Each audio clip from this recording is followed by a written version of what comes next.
Captain, nice work in that last battle. You're definitely getting stronger. Wow. A compliment from you? I feel like I should go find a witness. I'm not all doom and gloom, you know. Just most of the time. In this place, Point taken. I wasn't always like this, you know. So, grim. I used to love to joke, drink, sing even. You? Singing? Think I'll need proof before I believe that. Fat chance. Maybe if you get me drunk first. That can be arranged. I think about that man a lot lately. You talk about him like he's a different person. Sometimes I wonder if he was. Ever heard of the Ship of Fools? No. Is that a song? An old fable. Big ship full of court jesters that sails from place to place causing havoc. Then one day, they get into some trouble with the king. He says their ship must be burned as punishment. So, they replace the boards, one by one, until they've rebuilt the whole thing. What happens next? King's men arrive. Fools say, "What do you want?" King's men reply, "We're here to burn your boat." And the fools say, "What boat? This is a different one." Now you've got it. So, how does it end? Did they get away with it? Depends who's telling the story. What do you think? Is it still the same boat? Or is it something new? Ask me again tomorrow.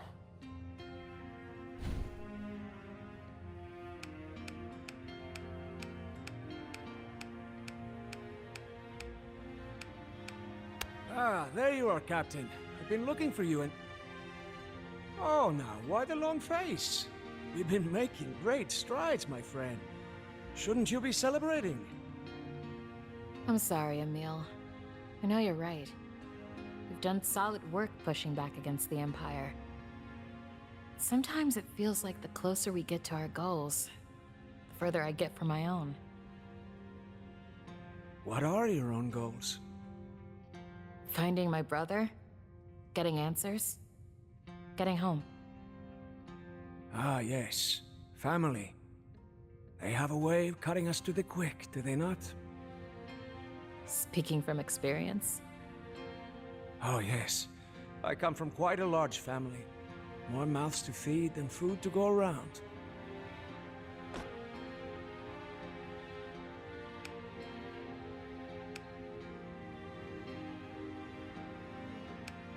Seems like you've turned your fortune around since then. It was slow going, and I credit my upbringing with my success in that regard. Learning to walk upon a hard road leaves one well equipped for the rest of the world. I know what you mean, I think. I don't remember the specifics yet, but I get the sense I shouldered a lot of weight with my siblings, and that it cost me. Maybe that's why I feel so responsible for Silvio. I know he's an adult now and can probably take care of himself, but to me, he'll always be that vulnerable little boy. I hate to cast a pall on your personal goals, but I wonder if it isn't time to start letting go. As you see, the troubles in our lives made us strong, even if they were painful. Perhaps it's your brother's turn to learn a bit of strength. Yes, maybe you're right. But I can't give up without at least trying. I owe him that.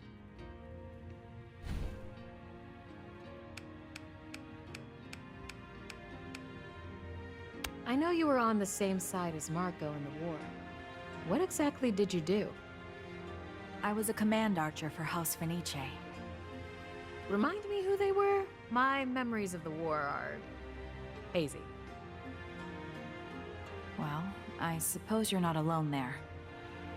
House Fenice was a minor noble family in the nation of Benario. They started the rebellion that eventually brought down the Empire. After that, things got complicated. I've done a great deal of work to put that time behind me. You'll forgive me if I'm not keen to bare my soul with someone I barely know. Understood. What's your relationship with Marco, exactly? My own business.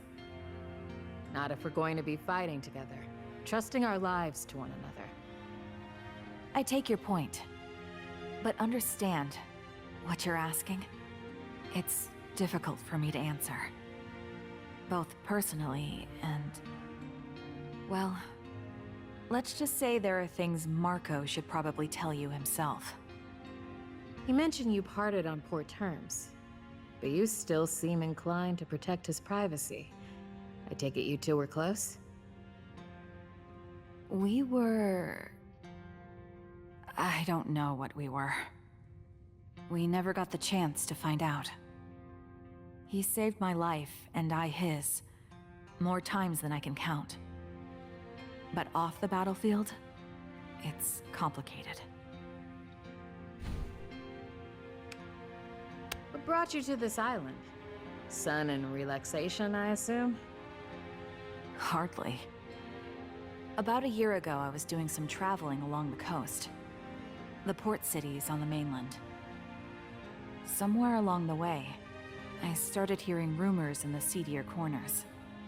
Sailors in their cups, talking about monsters and Imperial holdouts, out here among the islands. The Regency didn't seem to be doing anything about it, so I decided to.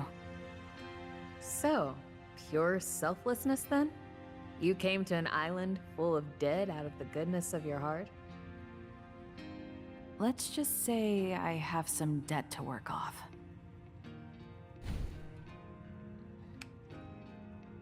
What do you think about our enemies? The Fallen? Little more than dumb animals. I put down hundreds on my own. Their numbers aside, they don't scare me. These Imperial holdouts, though, they keep me up at night. Why is that? Anyone who could live through that war, then go looking for more? I can't understand it. It's madness.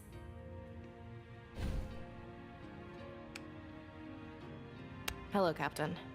Is there something I can help you with? I just wanted to thank you for joining us. We'll take all the help we can get. I haven't joined you, Captain. I've agreed to travel alongside you and your companions until justice is served. Or until Until... this pile of flesh and bones I call a body finally gives way.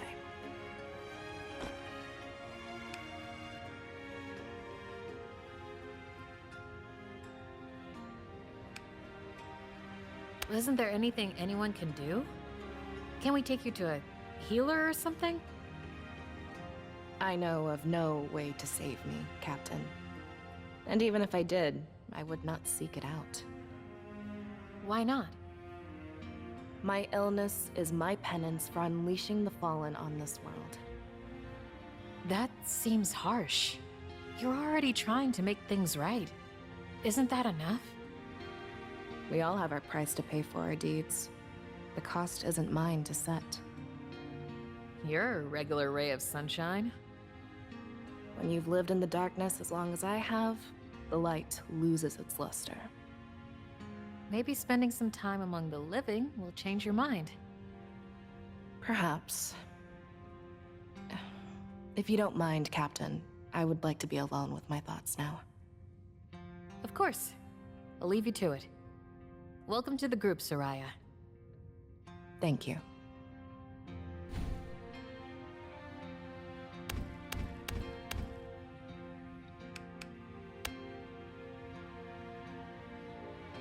Ah.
It's a warm summer evening, a few days after your return from your most recent expedition, when you find Silvio sitting outside with his nose in a book. There you are. I've been looking for you all afternoon.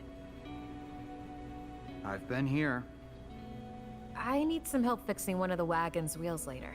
Think you could help me out? Fine. What are you reading? A book? You open your mouth to ask another question, but are interrupted by the sound of coughing inside the house. Each cough feels like a dagger in your chest. You grit your teeth, fists clenched, and wait for it to stop. Silvio closes his book and looks up at you. You okay? No. Damn it! Thought that syrup I bought in Castilian was helping. I already tried all that stuff. Syrups and teas and whatever else. It helps her symptoms, but that's all. Which I would have told you if you'd brought me along.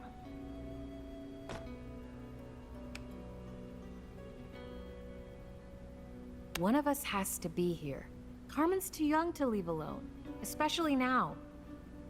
Obviously. Just interesting how you decided that ought to be me, all on your own. If you want to trade places so much, be my guest. Something tells me your clients wouldn't like that very much. What's that supposed to mean? I'm not stupid. One moment we're agonizing over how to make ends meet.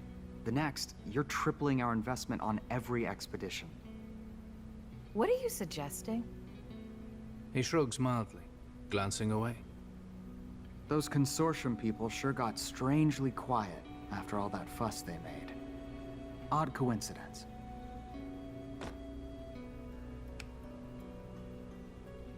I've been doing some smuggling for them. Obviously. But nothing illegal. And just until we can get things steady. Silvio scoffs, rolls his eyes, and turns to face you. I don't care if you're helping some noble save money on her taxes. If I'd have been smart enough to think of it, I might have done the same thing. I know your heart's in the right place. I mean, hell, you didn't hesitate to back me up when that idiot bodyguard threatened us. But I asked you to make a promise, and you refused. And then you did the exact thing I was worried about and lied to me about it. You've been stewing on this for a while, huh? Yeah, well, not like I have much else to do. He opens his book again, flipping back to where he left off. What are you reading anyway? Grimaldi's Tales. That old copy of Dad's? Since when are you interested in fairy tales? I was reading those silly Heinrich books with Carmen the other night. Something in one of them reminded me of a story from this. Do you remember the one about Gelly and the Great Tortoise? Refresh my memory? There's a little girl named Gelly. Her mother's dying. One day she hears about this tortoise that grants wishes on an island of cliffs in the north. As Silvio thumbs through the pages, his eyes widen slightly, a current of excitement in his voice. So she builds a boat and sails there, climbs the cliffs, searches the island. Until finally she realizes the island is the tortoise, and she cries out to it asking for help. The tortoise sheds a single tear. Gelly puts it in a bottle and brings it home. And when her mother drinks it... He looks up. For the first time you notice bags under his eyes. How long has it been since he slept?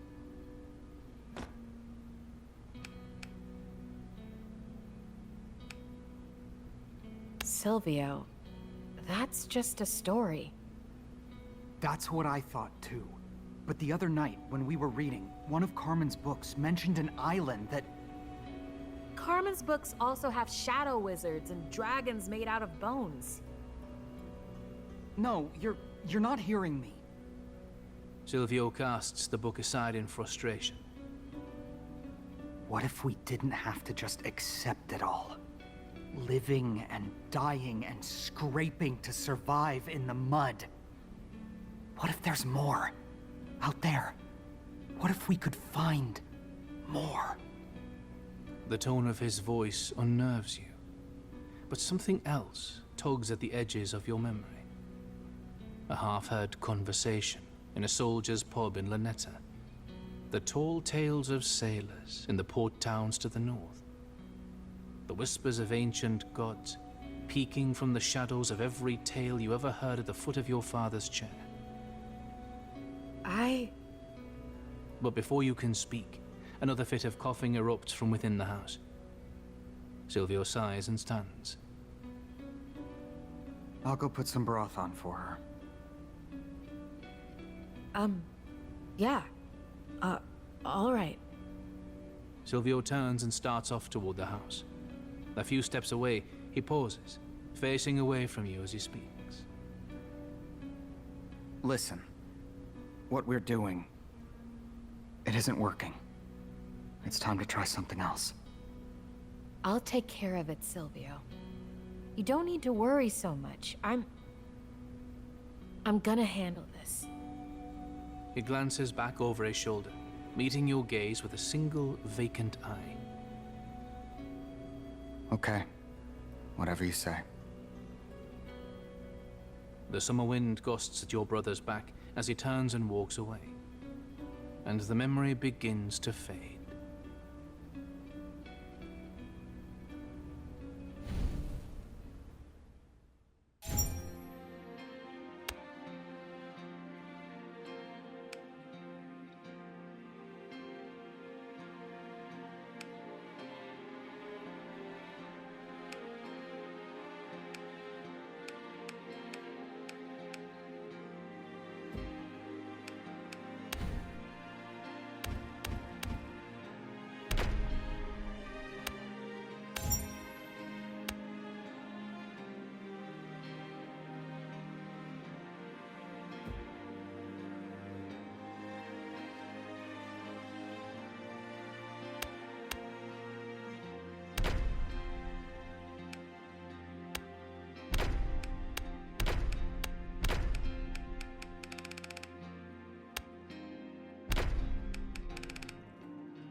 Ash, can you come over here?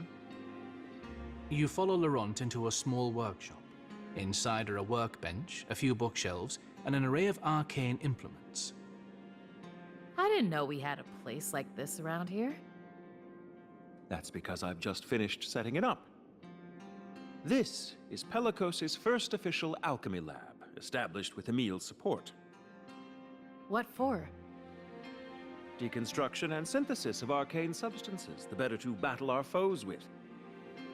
It's not much, and I could certainly do more on the mainland, but for an impromptu operation on a besieged island, it's not too shabby, if I dare say so myself. You appear to have some transmutable resources on hand. This workshop will allow you to convert them into new ones. Me? I don't know anything about that. Fret not. The process is relatively straightforward. Here, allow me to show you.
Laurent, are you all right?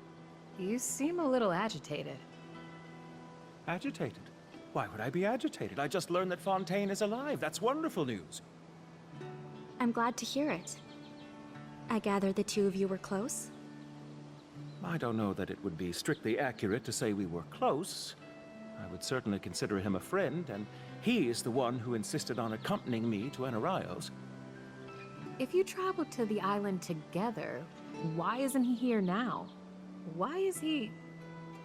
Gallivanting around the mountains with some merry little band of knights like some sort of storybook hero? An excellent question. That merry little band has been holding their own against Imperial forces for months. Yes, months during which I had no idea of his whereabouts. He might have been torn apart by beasts, or starved to death, or shambling around as a fallen, for all I knew.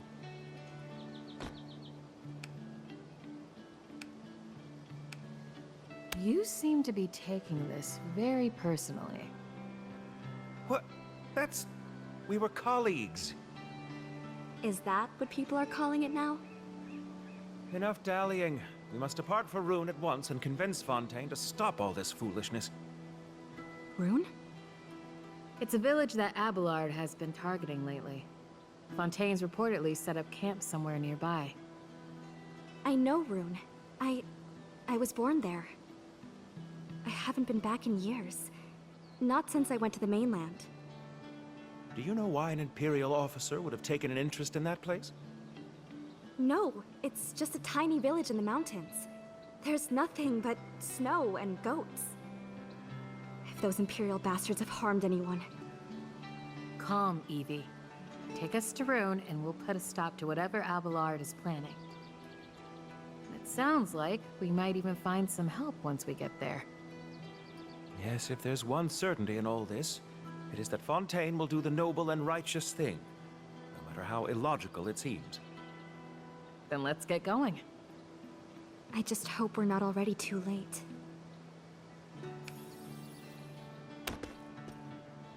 Oh, died again, have you, wretched soul? Worry not, O wastrel thing. Kindly Raven takes pity upon you. Now choose a gift and be on thy way.